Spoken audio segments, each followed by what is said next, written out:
नमस्कार, मी पंजाब डक. आज आहे 24 जून 2026. तर हे पाहू शकता मी माझ्या शेतामध्ये. आमच्या इकडं जवळपास सकाळपासून आमच्या भागामध्ये जालना जिल्ह्यामध्ये इकडं घनसावंगी आष्टी सगळीकडं जवळपास विदर्भात देखील सगळीकडे पाऊस बऱ्याच ठिकाणी रात्रभर चालू होता आणि आता देखील सुरूच आहे. राज्यातल्या सर्वप्रथम शेतकऱ्याला सांगू इच्छितो की आज 24 तारखेपासून हे पावसाचा जोर आणखीन वाढत जाणार आहे. म्हणजे 24, 25, 26 असा वाढत जाणार आहे आणि जवळपास 10 जुलैपर्यंत म्हणजे 10 जुलैपर्यंत चांगला असा सगळीकडे पाऊस पडणार आहे. सगळ्या शेतकऱ्याची पेरणी होणार आहे. म्हणून हा अंदाज सर्व शेतकऱ्यांनी लक्षात घ्यायचा. राज्यातल्या सर्व शेतकऱ्याला सांगू इच्छितो की आज देखील पूर्व विदर्भ, पश्चिम विदर्भ, दक्षिण महाराष्ट्र, उत्तर महाराष्ट्र, कोकणपट्टी, खानदेश, मराठवाडा सगळीकडे काय होणार आहे म्हणजे हे पाऊस काय होणार दररोज. आज सकाळी वेगळ्या भागात, दुपारी वेगळ्या भागात, रात्रीच्याला वेगळ्या भागात असं करत करत सगळीकडे हे पाऊस जाणार आहे आणि सर्व शेतकऱ्याची पेरणी होणार आहे. म्हणून हे अंदाज सर्व शेतकऱ्यांना लक्षात घ्यायचा. शेतकऱ्यांना घाबरू नका. यावर्षी पेरणी होणार म्हणजे होणार. तुम्हाला एक म्हटलं होतं ना, 1 जूनच्या शेवटच्या आठवड्यात एक टप्पा राहील, जुलैचा पहिला टप्पा एक राहील आणि जुलैच्या 10 जुलै ते 15 जुलैमध्ये एक टप्पा राहील. पण सगळ्या शेतकऱ्याची पेरणी होणार आहे. म्हणून हा अंदाज लक्षात घ्यायचा. खास करून परत एकदा सांगू इच्छितो, आज देखील मुंबई, पुणे, घाटमाता, नाशिक ह्या पट्ट्यामध्ये रायगड पासून रत्नागिरी ह्या पट्ट्यात आज जोरदार पावसाला सुरुवात होणार आहे. आणि त्याच्यानंतर काय होणार आहे की ते पाऊस संभाजीनगरकडे, उत्तर महाराष्ट्राकडे, जळगाव जिल्हा, धुळे जिल्हा, नंदुरबार जिल्हा, नाशिक जिल्हा, अहिल्यानगर जिल्हा, बीड जिल्हा, परभणी जिल्हा, जालना जिल्हा, बुलढाणा जिल्हा, अकोला जिल्हा, अमरावती जिल्हा, भंडारा, वर्धा, नागपूर, यवतमाळ सगळीकडे हे पाऊस काय होणार आहे. ह्या जवळपास या 3-4 दिवसामध्ये 30 तारखेपर्यंत सगळीकडे पडणार आणि सगळ्या शेतकऱ्याच्या पेरण्या लागणार आहे. म्हणून हे अंदाज लक्षात घ्यायचा. त्याच्यानंतर मला सातारा, सांगली, सोलापूर आणि धाराशिव, लातूर जिल्ह्यातले फोन आले. तिकडे पाऊस पडला म्हणजे हे गेलेलंच नाही. तर त्यांच्यासाठी आनंदाची बातमी. त्यांच्याकडं म्हणजे आज 25 म्हणजे 24 आहे, आजच्याला सुरुवात होईल. पण तिकडं मात्र 25 ते 30च्या दरम्यान सोलापूर जिल्हा, लातूर जिल्हा, सांगली जिल्हा, सातारा जिल्हा, कोल्हापूर जिल्हा जोराचा पाऊस पडणार आहे आणि त्यांची देखील पेरणी होणार आहे. म्हणजे पश्चिम महाराष्ट्रात देखील चांगले वडीनाले वाहतील असा पाऊस पडणार आहे. म्हणून हा अंदाज सर्व शेतकऱ्यांनी लक्षात घ्यायचा. ज्या भागाकडे अद्यापही पाऊस आलेला नाही त्यांच्यासाठी आनंदाची बातमी. म्हणजे आजपासून त्या भागात देखील पावसाला सुरुवात होणार आहे. आणि त्या ज्या भागात अद्यापही पाऊस पडला नाही आणि त्यांच्याकडे पाऊस पडल्याच्या नंतर चांगली ईदभर ओल गेली, तुम्ही तुमचा पेरणीचा निर्णय घेऊ शकता. कारण की तुम्हाला सांगू इच्छितो, पावसाळ्यामध्ये कसं असतं, मान्सून आल्याच्या नंतर पहिला पाऊस पडतो आणि त्याच्यानंतर येतच नाही. पण हे अशी परिस्थिती आहे. आज आहे 24 जूनला, आज तुमच्या भागात सुरू झाला, लगेच 2 दिवसानं परत तुमच्याकडे येणार आहे. म्हणजे असं करत करत 10 जुलैपर्यंत महाराष्ट्रामध्ये दररोज वेगवेगळ्या भागात पाऊस पडणार आहे. सगळ्या शेतकऱ्याची पेरणी होणार आहे. म्हणून हा अंदाज सर्व शेतकऱ्यांनी लक्षात घ्यायचा.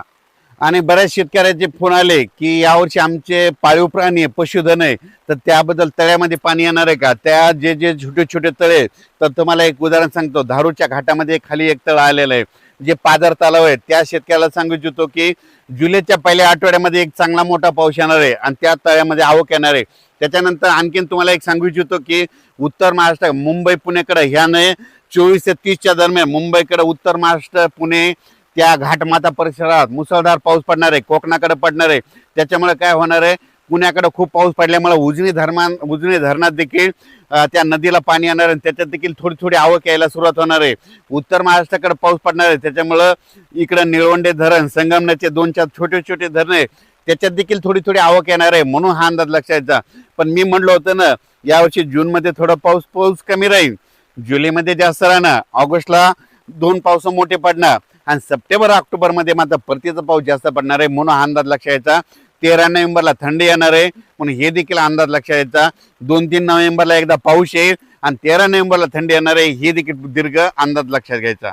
तसंच जुलैमध्ये देखील काय होणार आहे की जुलैच्या मध्ये 2 जुलै ते 20 जुलैच्या दरम्यान काही ठिकाणी अतिवृष्टी होईल. म्हणून हे देखील अंदाज लक्षात घ्यायचा. सगळीकडे होणार नाही, पण काय होणार आहे, एक लो प्रेशरचं रूपांतर चक्रीवादळात होईल आणि ते चक्रीवादळ महाराष्ट्राच्या दिशेने येईल. त्याच्यामुळे काय होणार आहे, जुलैमध्ये देखील अतिवृष्टी होणार आहे. म्हणून हे अंदाज लक्षात घ्यायचा. आणि तुम्हाला एक सगळ्यात महत्त्वाचं, हे जे 15-20 दिवस जे पाऊस लांबला होता, 10 दिवस लांबला होता, त्याचं खरं कारण सांगतो. काय झालं, हे जे म्हणत होते ना एल निनो वगैरे काही नसतं, तुम्हाला सांगू इच्छितो. पाऊस सुरू झाला महाराष्ट्रात, मान्सून आल्याच्या नंतर सगळ्यात महत्त्वाचं हे कारण आहे बघा. तुम्हाला सांगतो, महाराष्ट्रात मान्सून आला, जर मान्सून मुंबईला आला आणि त्याच्यानंतर कोकणात दाखल झाला, जर एखादं चक्रीवादळ बंगालच्या खाडीमध्ये तयार झालं भुवनेश्वर जवळ आणि त्या चक्रीवादळाची दिशा जर कलकत्त्याकडे गेली तर त्यावेळेस काय होतं, इकडले जे सगळं बाष्प म्हणजे सगळ्या सोबत सांगतो ते आभाळ आहे ते सगळं तिकडे खेचल्या जातं. त्याच्यामुळे कंप्लीट महाराष्ट्रामध्ये असं 10 ते 12 दिवस सारखं वारं वाहतं आणि पाऊस कुठंच पडत नाही. हे सगळ्यात महत्त्वाचं कारण आहे. आणि यावेळेस देखील तेच झालं होतं. एक काय झालं होतं, एक लो प्रेशर झालं होतं, थोडं कमी म्हणजे चक्रीवादळ लहान झालं होतं, ते गेलं कलकत्त्याकडं. तिकडे गेल्याच्या नंतर त्यामुळे आपल्या इकडला पाऊस सगळं बाष्प खेचला गेलं, मान्सून आलेला होता ते त्यानं ओढून घेतला. हे सगळ्यात महत्त्वाचं कारण आहे. हे मला पहिल्यांदाच सांगायचं होतं, पण हे काय होतं, मला सगळ्यांचे विचार ऐकायचे होते म्हणून मी हे सगळं नंतर सांगत आहे.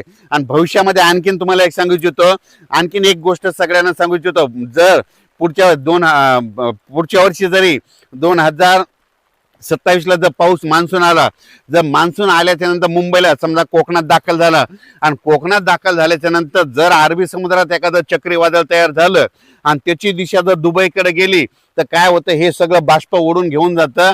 आणि जोपर्यंत ते चक्रीवादळ स्थिर होत नाही, तिकडे जाऊन पाऊस पडल्याच्या नंतर स्थिर झाल्याच्या नंतर तोपर्यंत महाराष्ट्रामध्ये असंच वारं चालू राहतं आणि हे बाष्प ओढून घेतं. म्हणून हे सगळ्यात महत्त्वाचं कारण आहे. एल निनो वगैरे काही नसतं.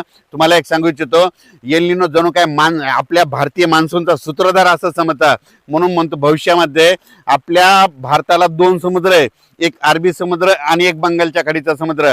जरी अरबी समुद्रातून पाऊस नाही आला तर शेतकऱ्याला तुम्हाला एक सगळ्यात सोपं एक सांगू इच्छितो, जर जून मध्ये पाऊस नाही आला, जून कोरडा गेला, ऑगस्ट कोरडा गेला, पेरण्यात झालं नाही, ऑगस्ट कोरडा गेला, पेरण्यात झालं नाही, मग तुम्ही काय करा, एक 20 सप्टेंबर एक कॅलेंडर मध्ये तारीख अशी गोल करून ठेवा. 20 सप्टेंबरला दरवर्षी मला जसं कळतंय तसं बंगालच्या खाडीमध्ये एक चक्रीवादळ तयार होतंय आणि ते तिथून मद्रासला येतंय, मद्रासून तेलंगणात येतंय, तेलंगणातून मराठवाड्यात येतंय, मराठवाड्यातून इकडे आयल्यानगर करून इकडं काय होतंय नंदुरबार उत्तर महाराष्ट्राकडे जातंय आणि सगळ्याला 20 सप्टेंबर नंतर पाऊस पडतो. म्हणून ही गोष्ट सगळ्या शेतकऱ्यांना लक्षात यायची. अचानक वातावरण बदल झाला तर परत एक मेसेज दिला जाईल. धन्यवाद.